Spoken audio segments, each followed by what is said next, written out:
Hello बच्चों, क्या हाल चाल। एकदम बढ़िया। चलिए, तो आज के इस वीडियो में हम लोग शुरू करने वाले हैं आपका अगला चैप्टर, जो कि है विद्युत धारा का चुंबकीय प्रभाव यानी magnetic effect of electric current. यानी इस चैप्टर में हम लोग विद्युत धारा के मैग्नेटिक प्रभाव यानी मैग्नेटिक इफेक्ट के बारे में हम लोग अध्ययन करेंगे। कुछ खास नियमों को भी पढ़ेंगे और बहुत ही, चूंकि ये इंपॉर्टेंट चैप्टर है इसलिए इसको बहुत अच्छे से ध्यान से पढ़ना है। आपके बोर्ड से रिलेटेड काफी क्वेश्चन इससे पूछे जाते हैं और इसके न्यूमेरिकल भी काफी इंपॉर्टेंट है, तो बच्चों ध्यान से इस चैप्टर को पढ़ना है। चलिए, तो वीडियो को शुरू करते हैं। सबसे पहले हम लोग जान लेते हैं कि विद्युत धारा का चुंबकीय प्रभाव होता क्या है। विद्युत धारा का चुंबकीय प्रभाव क्या होता है कि जब हम किसी चालक तार में धारा प्रोवाइड करते हैं यानी करंट को फ्लो करते हैं, तो तार एक चुंबक की तरह व्यवहार करने लगता है। यानी वो चालक जो है वो चुंबक की तरह व्यवहार करने लगता है और इसे ही हम विद्युत धारा का चुंबकीय प्रभाव कहते हैं। यानी जब हम किसी चालक तार में करंट फ्लो करते हैं, धारा प्रोवाइड करते हैं, तो वो तार एक चुंबक की तरह व्यवहार करता है और इसे विद्युत धारा का चुंबकीय प्रभाव कहते हैं। सबसे पहले इस चुंबकीय प्रभाव के बारे में प्रसिद्ध वैज्ञानिक ऑस्टेड ने बताया था। ऑस्टेड ने अपने एक प्रयोग के द्वारा यह देखा कि जब उन्होंने उनका हम लोग प्रयोग यहां देख लेते हैं, ऑस्टेड का प्रयोग।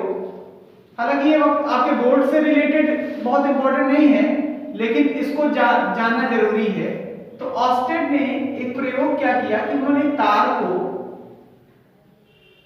लिया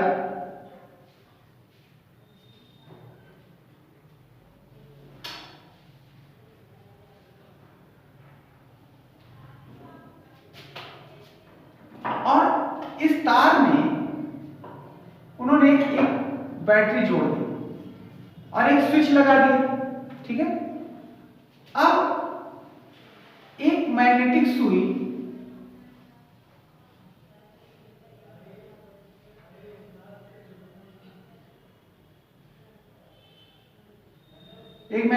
ली गई। मैग्नेटिक सुई क्या होती है? ये अपनी धुरी पर घूम सकती है। ठीक, और इसमें ये चुंबक की तरह होती है, इसमें नॉर्थ और साउथ पोल होते हैं। ठीक है, अब यहां पर जैसे स्विच ऑन की गई, यहां से करंट फ्लो हुआ। करंट फ्लो होने से क्या हुआ कि यहां पर ये जो चुंबकीय सुई थी ये अपनी धुरी पर घूम गई। यानी जो साउथ पोल है वो इधर चला गया, नॉर्थ पोल इधर चला गया। ठीक है, तो अब इससे क्या पता चला कि यानी देखिए, कोई भी चुंबक विक्षेपित हो रहा है, इसका मतलब इसके आसपास कोई दूसरा चुंबक है, तभी वो उसको विक्षेपित कर दे रहा है। भाई चुंबकीय सुई अपने आप तो घूमेगी नहीं, तो वो चीज चुंबकीय चीज के संपर्क में आएगी तभी वो विक्षेपित होती है, यानी उसके आकर्षण के कारण विक्षेपित हो रही है। तो अब यहाँ पर ये देखा गया, तो ऑस्टेड ने देखा कि जब हम इसमें करंट फ्लो करना बंद करते हैं, ये फिर से अपने जगह पर वापस आ जाती है।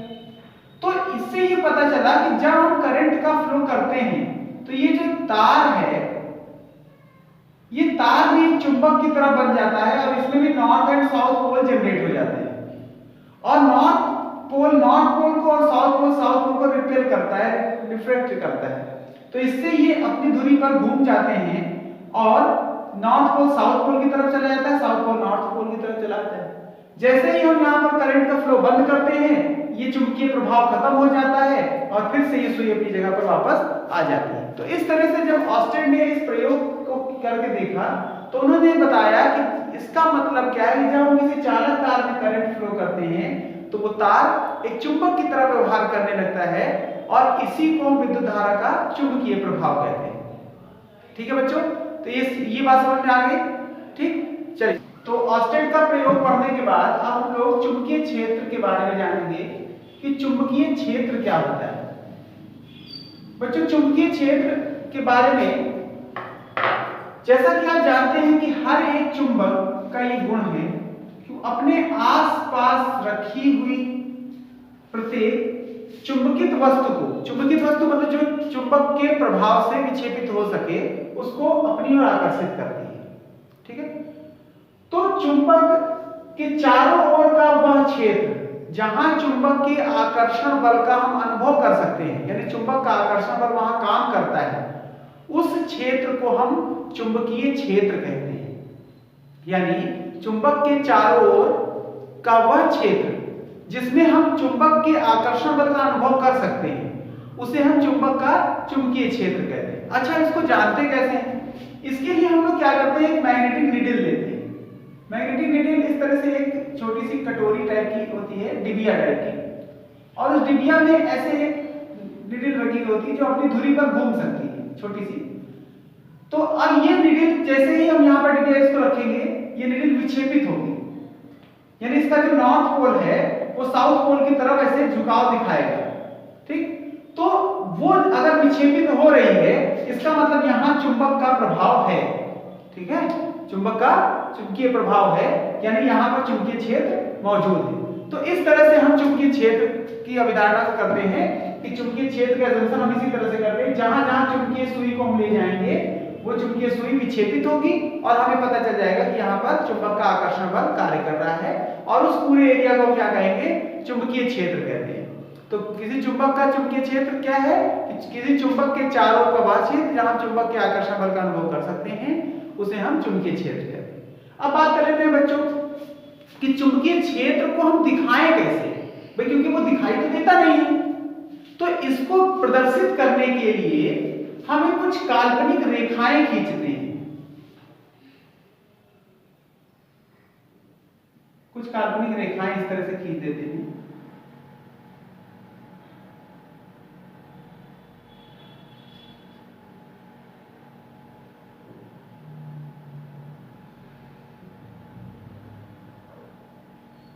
अभी हम इनको खींचने का तरीका आपको बताएंगे कि किस तरह से इनको खींचा जाता है, उनके गुण क्या होते हैं।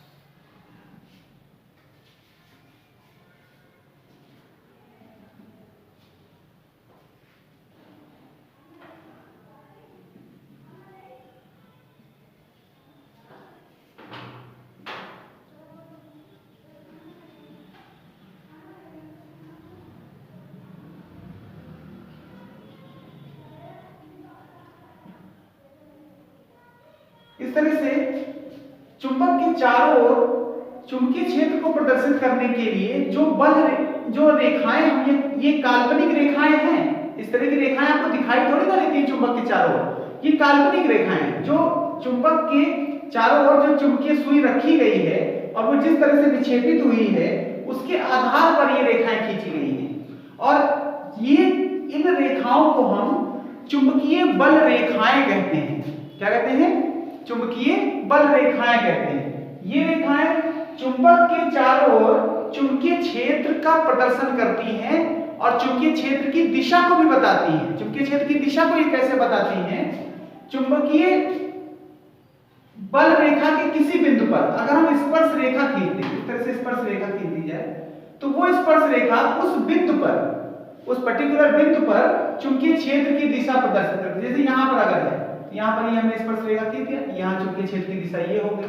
ठीक है ना, क्लियर है बात। तो इस तरह से चुंबकीय क्षेत्र को प्रदर्शित करने के लिए ये बल रेखाएं खींची जाती हैं और चुंबकीय क्षेत्र की दिशा को भी हम इन बल रेखाओं पर खींची गई स्पर्श रेखा के द्वारा जान सकते हैं। ठीक है, और अब हम इनके गुणों के बारे में जान लेते हैं कि चुंबकीय बल रेखाओं के गुण क्या होते हैं। तो चुंबकीय बल रेखाओं के कुछ खास गुण हैं, जैसे पहली चीज, तो चुंबकीय बल रेखाएं चुंबक में उत्तरी ध्रुव से निकल करके दक्षिणी ध्रुव की ओर जाती है, यानी जो इनकी दिशा होती है वो उत्तरी ध्रुव से चुंबक के बाहर उत्तरी ध्रुव से दक्षिणी ध्रुव की ओर, और फिर ये चुंबक के भीतर दक्षिणी ध्रुव से उत्तरी ध्रुव तक आती है, यानी एक ये बंद वक्र बनाती है। केवल उत्तरी ध्रुव से दक्षिणी ध्रुव तक ही नहीं होती, उसके अंदर भी, चुंबक के अंदर भी इनकी दिशा दक्षिणी ध्रुव से उत्तरी ध्रुव की ओर होती है और ये बंद वक्र बनाती है।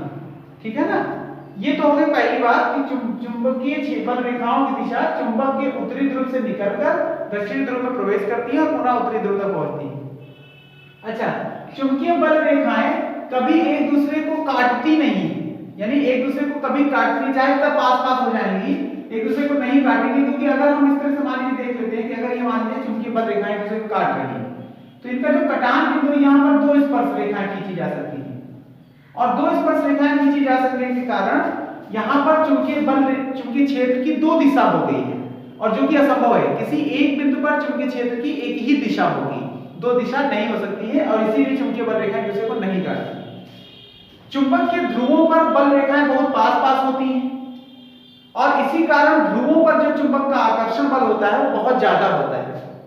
जैसे जैसे हम चुंबक के भीतर बीच की ओर बढ़ते हैं, बल रेखाएं दूर दूर हो जाती हैं, और यहाँ पर आकर्षण बल भी बहुत कम होता है, ना के बराबर होता है। यानी कोई अगर आप बार मैग्नेट ले लें जो क्षण की तरह हो, तो उसके किनारों पर जो आकर्षण बल होगा वो सबसे ज्यादा होगा, बीच में आकर्षण बल ना के बराबर होगा।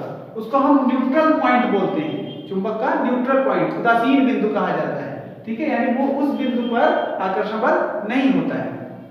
तो यहाँ पर आप देख रहे हैं कि चुंबक का आकर्षण बल बिल्कुल ना के बराबर है होता है, क्योंकि यहाँ पर बल रेखाएं दूर दूर, ठीक है। अच्छा, अब एक और बात कि जो समान क्षेत्र की बल रेखाएं होती है, समान चुंबकीय क्षेत्र की जो बल रेखाएं होती हैं, वो चुंबक से समान दूरियों पर और समांतर होती है। जैसे देखिए, ये जो बल रेखा है, ये बल रेखा, ये जो है एक दूसरे चुंबक से समान दूरी पर और एक दूसरे के समांतर है, ठीक। तो ये कुछ खास गुण हैं जिनको हम चुंबकीय बल रेखाओं के गुण कहते हैं, ठीक है।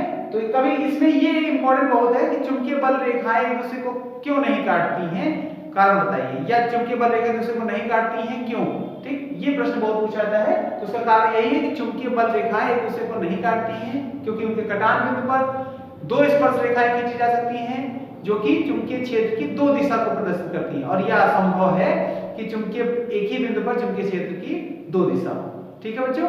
तो आज हम लोग इस वीडियो में इतने ही टॉपिक को कवर करेंगे। आप लोग इन टॉपिक को अच्छे से पहले वीडियो को ध्यान से देखिए, फिर किताब से भी कंसल्ट करिए, किताब में पढ़िए, तो आपको चीजें अच्छे से समझ में आ जाएंगी, ठीक है बच्चों। तब तक के लिए गुड बाय।